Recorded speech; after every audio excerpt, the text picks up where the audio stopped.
Borges, a los 120 años de su natalicio.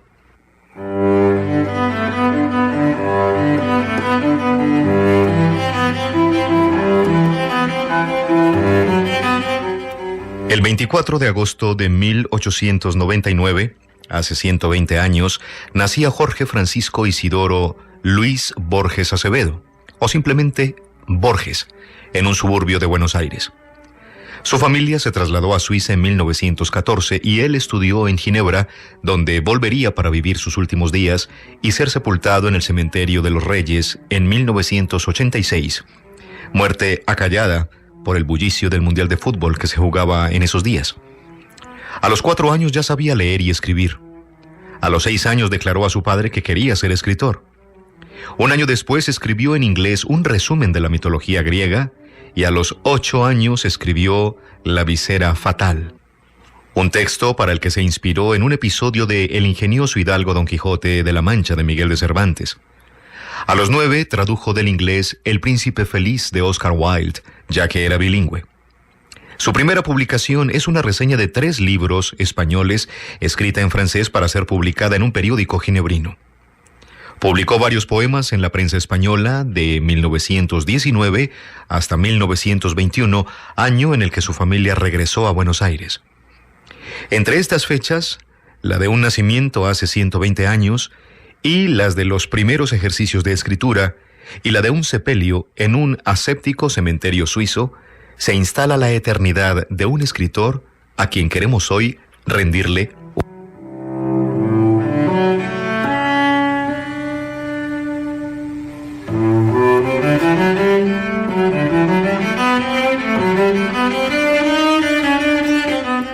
Un lector, publicado en Elogio de la Sombra de 1969, resume la paradoja de la afirmación que Jorge Luis Borges hacía al decir enorgullecerse más de lo leído que de lo por él escrito.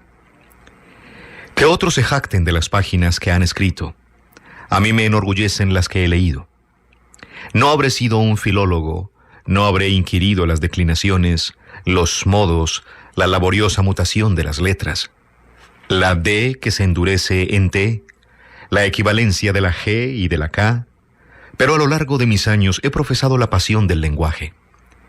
Mis noches están llenas de Virgilio. Haber sabido y haber olvidado el latín es una posesión, porque el olvido es una de las formas de la memoria, su vago sótano, la otra cara secreta de la moneda. Cuando en mis ojos se borraron las vanas apariencias queridas, los rostros y la página, me di al estudio del lenguaje de hierro que usaron mis mayores para cantar espadas y soledades, y ahora, a través de 7 siglos, desde la última Thule, tu voz me llega, Snorri Sturluson. El joven, ante el libro, se impone una disciplina precisa y la hace en pos de un conocimiento preciso. A mis años, toda empresa es una aventura que linda con la noche.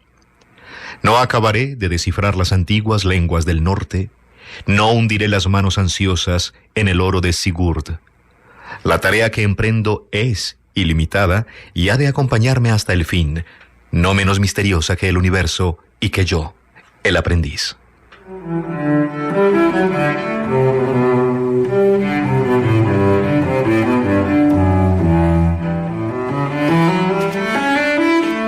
Tampoco Borges tomaba en serio el estrellato, tan buscado por otros colegas suyos, y su eterna candidatura a los premios más importantes.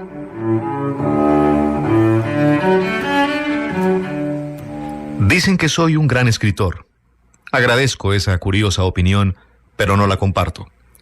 El día de mañana, algunos lúcidos la refutarán fácilmente y me tildarán de impostor o chapucero o de ambas cosas a la vez. No he cultivado mi fama, que será efímera.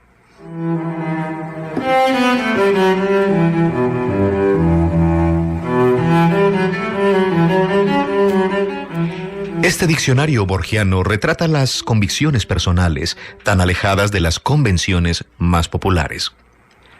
Amenaza. ¿De qué otra forma se puede amenazar que no sea de muerte? Lo interesante, lo original, sería que alguien lo amenace a uno con la inmortalidad. Arte. Que cada hombre construya su propia catedral. ¿Para qué vivir de obras de arte ajenas y antiguas? Autógrafos. He firmado tantos ejemplares de mis libros que el día que me muera va a tener gran valor uno que no la lleve. Bestsellers. En mi época no había bestsellers y no podíamos prostituirnos. No había quien comprara nuestra prostitución. Brillos. Prefiero ser opaco y gris antes que brillante, y mucho menos brilloso. Desdicha. Para el artista todos son bienes, incluida la desdicha. Todo es arcilla para la obra, de modo que realmente no puede ocurrirme nada malo. Dormir. Al dormirse, uno se olvida de sí mismo. Él, al despertarse, se recuerda. Envidia. El tema de la envidia es muy español. Los españoles siempre están pensando en la envidia. Para decir que algo es bueno dicen que es envidiable. Estilo. Es curioso advertir que el estilo de Dios es casi idéntico al de Víctor Hugo. Humor. El humor británico procede de la intuición de una verdad o, si no tememos a las palabras altisonantes, de una sabiduría. El ingenio francés suele ser verbal, y eso que se llama el ingenio español es una forma de retruécano. Procede de azares fonéticos. Insulto. La idea del insulto es un resto que nos quedó de la magia. No me parece, sin embargo, que las palabras sean tan importantes. Más allá, el infierno y el paraíso me parecen desproporcionados. Los actos de los hombres no merecen tanto.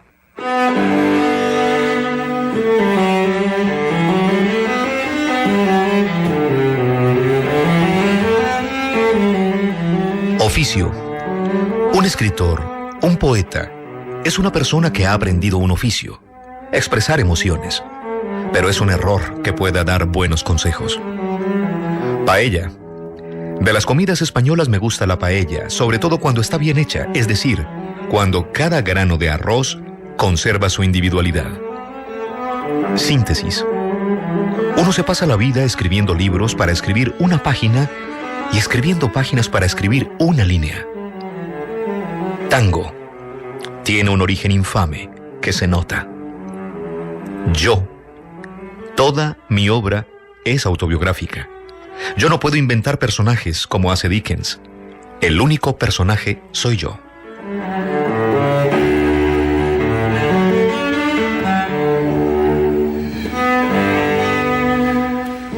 En ese mismo tono de este personalísimo diccionario, escuchemos ahora estos fragmentos de un evangelio apócrifo que revelan su humor irreverente e inteligente distanciamiento de los lugares comunes.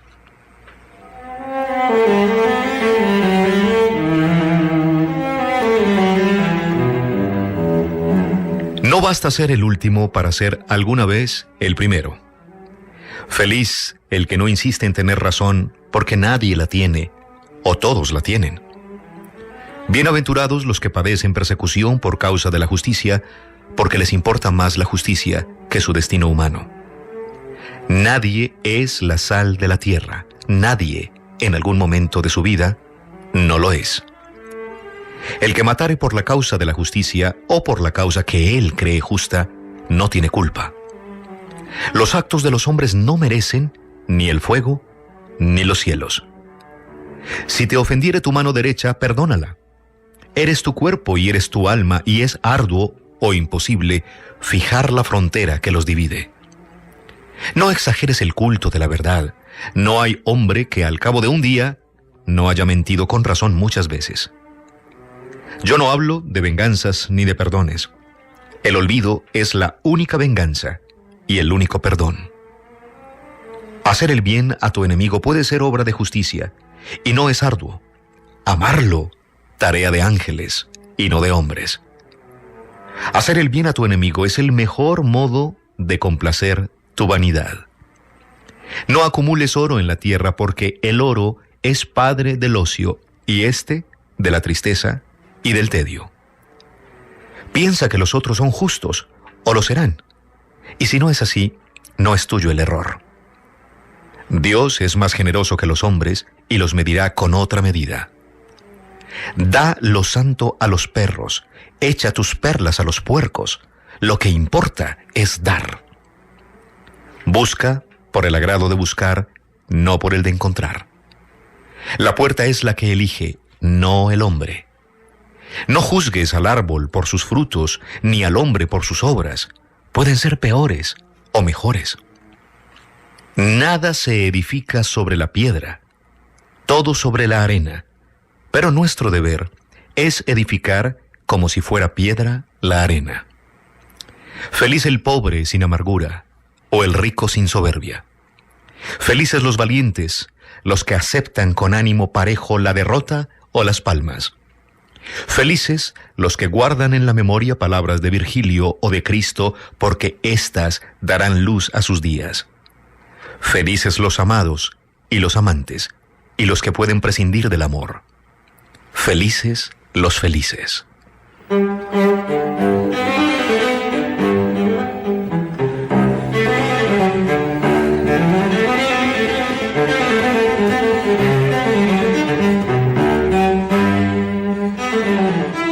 Y en este homenaje a Borges oigamos otras de las derivas de su pensamiento crítico, sorprendentemente lúcido y sin concesiones.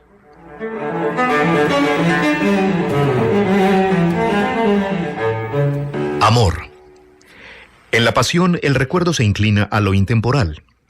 Congregamos las dichas de un pasado en una sola imagen. Los ponientes diversamente rojos que miro cada tarde serán en el recuerdo un solo poniente. Con la pasión pasa igual. Las más incompatibles esperanzas pueden convivir sin estorbo. Dicho sea con otras palabras, el estilo del deseo es la eternidad. Hay quien busca el amor de una mujer para olvidarse de ella, para no pensar más en ella. La guerra, como la mujer, sirve para probar a los hombres. El amor me preocupa demasiado en la vida real. Por eso no aparece en mis cuentos. No quiero pensar en él cuando escribo. Los argentinos estamos mejor dotados para la amistad que para el amor o el parentesco. El amor exige continuos milagros y reciprocidad. Si uno deja de ver a una persona por unos días, se puede llegar a sentir muy desdichado.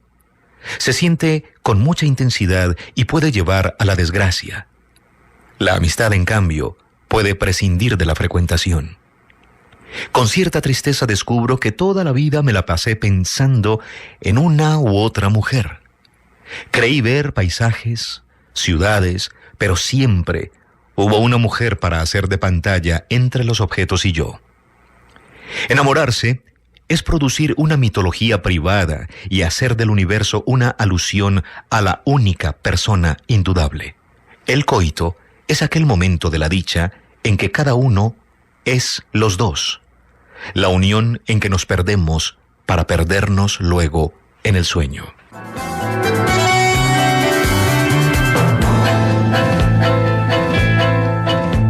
Argentina y los argentinos. El lunfardo es un vocabulario gremial como tantos otros. Es la tecnología de la furca y de la ganzúa. Ni para las diabluras de la gracia criolla, ni para la recatada piedad, el lunfardo es bueno. Los escritores argentinos escriben en el lenguaje de los saineteros, que ninguno habla y, si a veces gusta, es precisamente por su aire exagerativo y caricatural, por lo forastero que suena, o en el lenguaje de los cultos que mueren de la muerte prestada del español.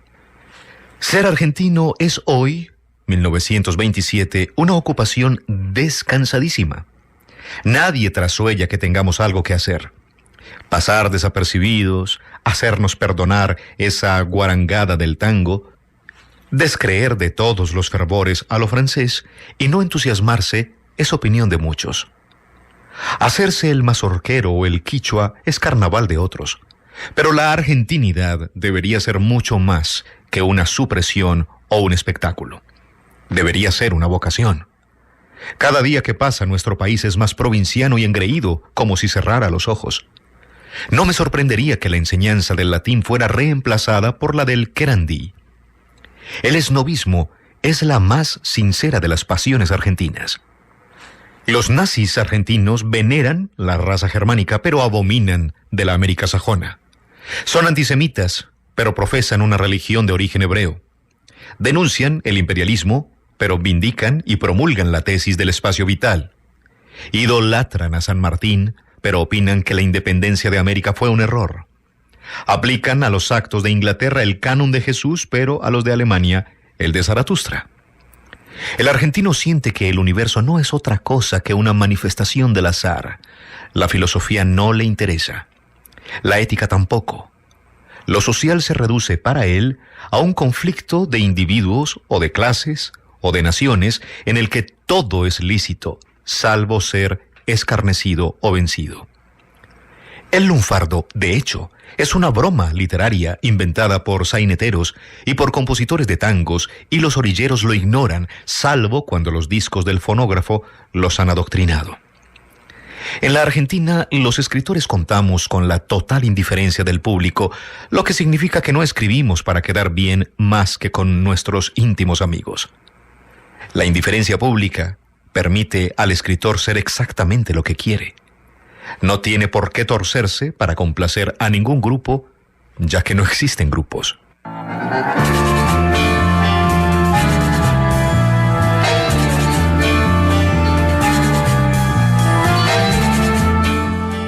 Borges también dejó artículos que se publicaron en diversos periódicos, girando en torno a sus obsesiones y su erudición, pero también atentos a la realidad que le rodea.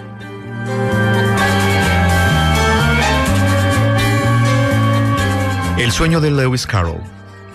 Gustav Spiller escribió que los sueños corresponden al plano más bajo de nuestra actividad mental. No comparto ese concepto que, a mi parecer, tiende a subestimar al arte. ¿Todas las artes son, acaso, una forma de sueño? ¿He soñado mi vida o fue verdadera? Se pregunta espléndidamente el poeta austríaco Walter von der Wegelweide. La literatura inglesa y los sueños guardan una antigua relación. Beda, el venerable, refiere que Cædmon, el primer poeta de Inglaterra, compuso su primer poema en un sueño. Stevenson confiesa que soñó la transformación de Jekyll en Hyde y la escena central de Olaya. Un triple sueño de palabras, de arquitectura y de música dictó a Coleridge el admirable fragmento de Kubla Khan. Los casos del sueño como tema son innumerables en la historia de la literatura, pero sin duda los más ilustres se hallan en los libros que nos ha dejado Lewis Carroll. Alicia sueña con el rey rojo que está soñándola, y alguien le advierte que si el rey se despierta, ella se apagará como una vela, porque no es más que un sueño del rey que ella está soñando. Los dos sueños de Alicia bordean la pesadilla. Las ilustraciones de Tenniel, que ahora son inherentes a la obra y que a Carroll no le gustaban, continuamente acentúan la sugerida amenaza. A primera vista, las aventuras de Alicia parecen irresponsables o casi arbitrarias. Luego comprobamos que encierran el secreto rigor del ajedrez y de la baraja, que asimismo son aventuras de la imaginación. Carroll, según se sabe, fue profesor de matemáticas en la Universidad de Oxford. Las paradojas lógico-matemáticas que la obra nos propone no impiden que ésta sea una magia para los niños. En el trasfondo de los sueños de Lewis Carroll acecha una resignada y sonriente melancolía. La soledad de Alicia entre sus monstruos refleja acaso la del célibe que tejió la inolvidable fábula. La soledad de un hombre que no se atrevió nunca al amor y que no tuvo otros amigos que algunas niñas que el tiempo fue robándole, ni otro placer que la fotografía menospreciada entonces. Queda otra zona que mi incapacidad no atreve y que algunos entendidos desdeñan. La de los pillow problems que urdió para poblar las noches del insomnio y para alejar, él mismo lo confiesa, los malos pensamientos que lo acosaban. El triste caballero blanco, artífice de cosas inservibles, es un autorretrato deliberado y una proyección, tal vez involuntaria, de aquel provinciano que trató de ser Don Quijote. Un Quijote, o quijano, que nunca sabe si es un pobre sujeto que sueña ser un paladín cercado de hechiceros, o un paladín cercado de hechiceros que sueña ser un pobre sujeto. Recuerdo ahora que Martin Gardner, a propósito de estos sueños recíprocos, nos habla de cierta obesa que pinta a una pintora flaca, que pinta a una pintora obesa, que pinta a una pintora flaca, y así hasta lo infinito. De todos los episodios de Alicia, el más inolvidable es el adiós del caballero blanco. Quizá el caballero está conmovido porque no ignora que él también es un sueño de Alicia, como Alicia fue un sueño del rey rojo que está a punto de esfumarse. El caballero es el propio Carol, que se despide de los queridos sueños que poblaron su soledad. Quien escribe para los niños corre peligro de quedar contaminado de puerilidad. El autor se confunde con los oyentes. Tal es el caso de Jean de La Fontaine, de Robert Louis Stevenson y de Rudyard Kipling. Se olvida que Stevenson escribió A Child's Garden of Verses, pero también The Master of Ballantrae. Se olvida que Kipling nos ha dejado las Just So Stories y los relatos más complejos y trágicos de nuestro siglo.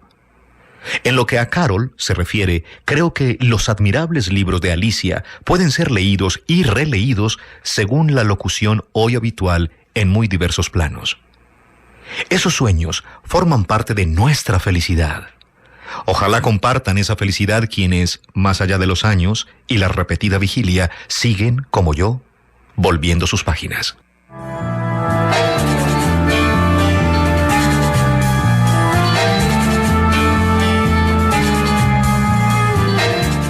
Lunes 22 de julio de 1985.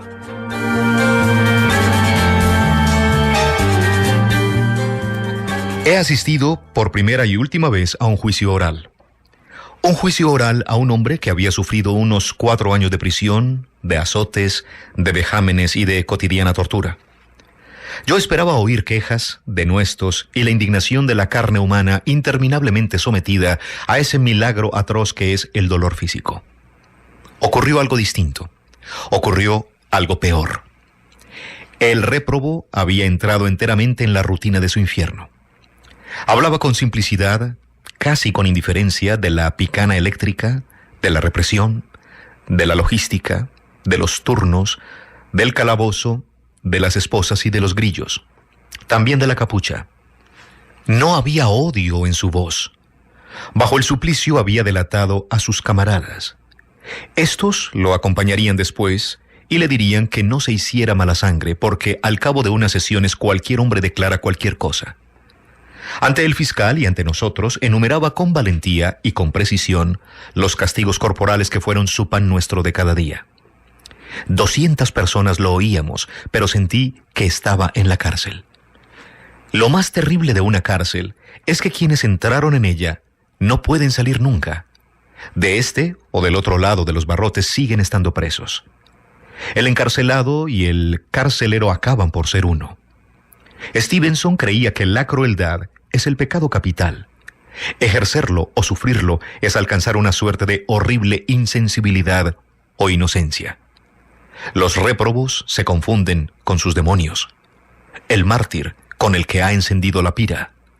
La cárcel es, de hecho, infinita. De las muchas cosas que oí esta tarde y que espero olvidar, referiré la que más me marcó para librarme de ella. Ocurrió un 24 de diciembre. Llevaron a todos los presos a una sala donde no habían estado nunca. No sin algún asombro vieron una larga mesa tendida. Vieron manteles, platos de porcelana, cubiertos, botellas de vino. Después llegaron los manjares, repito las palabras del huésped, era la cena de Nochebuena. Habían sido torturados y no ignoraban que los torturarían al día siguiente. Apareció el Señor de ese infierno y les deseó feliz Navidad. No era una burla, no era una manifestación de sí mismo, no era un remordimiento. Era, como ya dije, una suerte de inocencia del mal. ¿Qué pensar de todo esto? Yo personalmente descreo del libre albedrío, descreo de castigos y de premios, descreo del infierno y del cielo. Almafuerte escribió: somos los anunciados, los previstos. Si hay un Dios, si hay un punto omnisapiente, y antes de ser ya son en esa mente, los Judas, los Pilatos y los Cristos. Sin embargo, no juzgar y no condenar el crimen sería fomentar la impunidad y convertirse, de algún modo, en su cómplice. Es de curiosa observación que los militares, que abolieron el Código Civil y prefirieron el secuestro, la tortura y la ejecución clandestina al ejercicio público de la ley, quieran acogerse ahora a los beneficios de esa antiguaya y busquen buenos defensores. No menos admirable es que haya abogados que, desinteresadamente sin duda, se dediquen a resguardar de todo peligro a sus negadores de ayer.